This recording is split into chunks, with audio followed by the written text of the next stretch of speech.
Maintenant un RPG très attendu, le troisième volet d'une série culte, les Fallout, sorti il y a maintenant pas mal d'années sur PC, je me rappelle plus de la date exacte.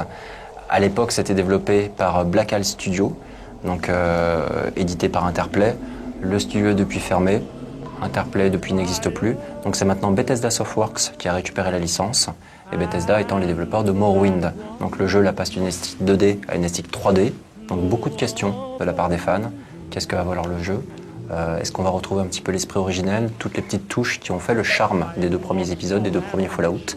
Donc quand même des jeux qui étaient assez violents, avec des scénarios très poussés, et surtout une possibilité en termes d'interaction hallucinante, où on pouvait vraiment créer un personnage complètement différent à chaque partie, et à chaque fois qu'on discutait avec d'autres joueurs, on s'apercevait qu'ils n'avaient pas vécu la même aventure.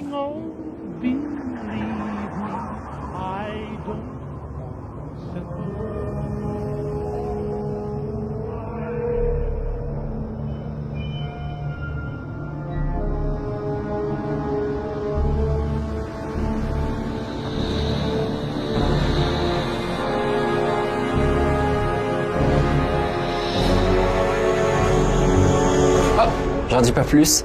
Maintenant, on va écouter Peter Hines, Project Manager chez Bethesda, et qui va parler un petit peu du jeu et défendre son projet, qui devrait arriver là d'ici fin octobre.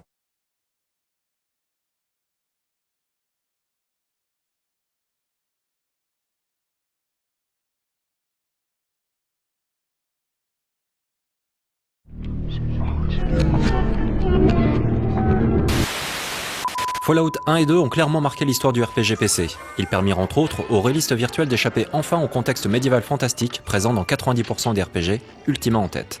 Le jeu plaçait en effet le joueur dans un cadre post-apocalyptique justifiant l'un des autres points forts de ces jeux, leur scénario adulte. Our American way of life, isn't it grand?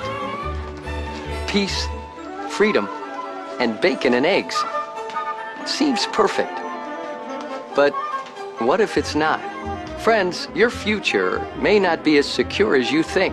Where will you be when the atomic bombs fall? I love those deer. Ce remake 3D échouant entre les mains d'un autre studio de développement avait donc de quoi faire peur aux plus naïfs des fans, même si ce studio n'a rien d'un novice en matière de RPG. Quelques membres de Bethesda ont donc fait le déplacement jusqu'à Paris pour présenter leur nouveau bébé, dont Pete Hines. Ce dernier cumule 9 années chez Bethesda où il officie en particulier sur Morrowind, Oblivion et bien sûr Fallout 3. There was a lot of stuff about Fallout that made it unique and special. For me, it was first and foremost, it was about this setting, this great world that they created that was not just post-apocalyptic, but it had this twist and this edge to it, and this idea of this 50s Tomorrowland that gets blown up, and then set in that world is this dark humor and these great characters and story and dialogue and all that stuff. It was a very violent game for its time. It was just a lot of things that went into it that were done just right, just so, that made it really compelling. And that's really what made us love it and want to pick it up and do something with it. But too much is falling in my... I think bringing it to 3D actually, it definitely has its pros and cons. From one standpoint, you're changing inherently how the game is presented to the player from the first two, and so some people are going to have an issue with that. But I think what it allows you to do is more than in any of the previous games. You can really get up close in this environment, in this world that you've created, where you're not just viewing it all from way up high. When you go in the vault, you're really in the vault. When you grow up, it's all around you, as opposed to kind of looking down on it. Or when a super mutant runs up to you, or a Deathclaw runs up to you, he's right there in your face. He's this gigantic creature. It just, it does add another sense of realism and immersion. I think, more than anything, we have enjoyed that aspect of it, that bringing this world to life.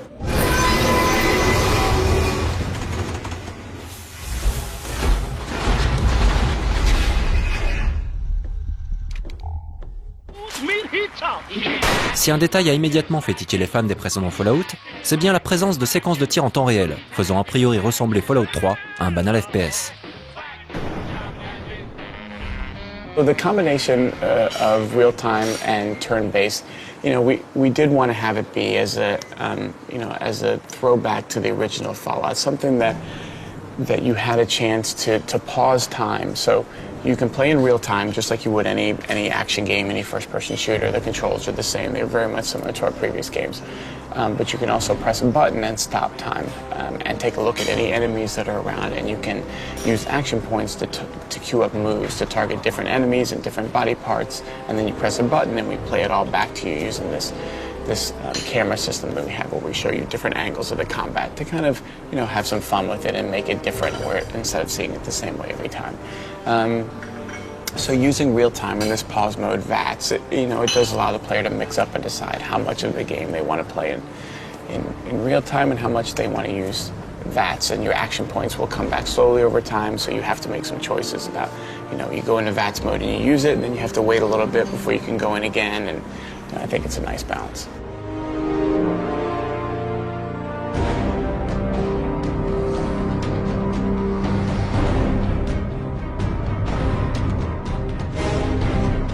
It's based off of the Oblivion engine. We obviously had to code and do a lot of stuff specific for Fallout in terms of, we're doing twice as much on the screen as we did in Oblivion, and it's running faster than it did in Oblivion. So obviously we spent a lot of time optimizing to run better on all these platforms and to do a lot of new things. Weapons combat with guns is very different than weapon combat with swords and shields and that kind of thing. So it was a combination of taking some of the things that we had in Oblivion and building on it, adding some brand new things, and letting Fallout be its own game. So it's a mix of, but everything has been tweaked or modified on some level for Fallout for sure.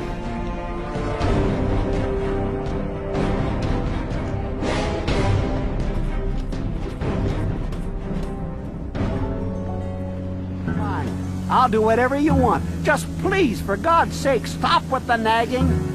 Ah, look at this! New blood! Tell me, boy, you ever hear of the Enclave? We love this idea from the original Fallout of you lived your whole life in the vault and then you get sent out into the wasteland. And so we said, well, what would that be like for the player?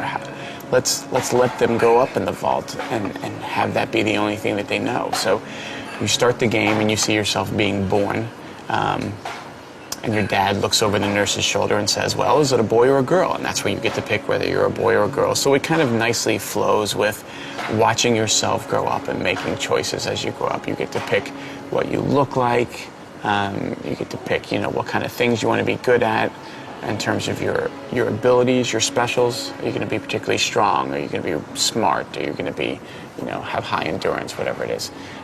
Your skills, what kind of skills you want to be better at. And so each period of your life you're flashing through, you're making some of these choices.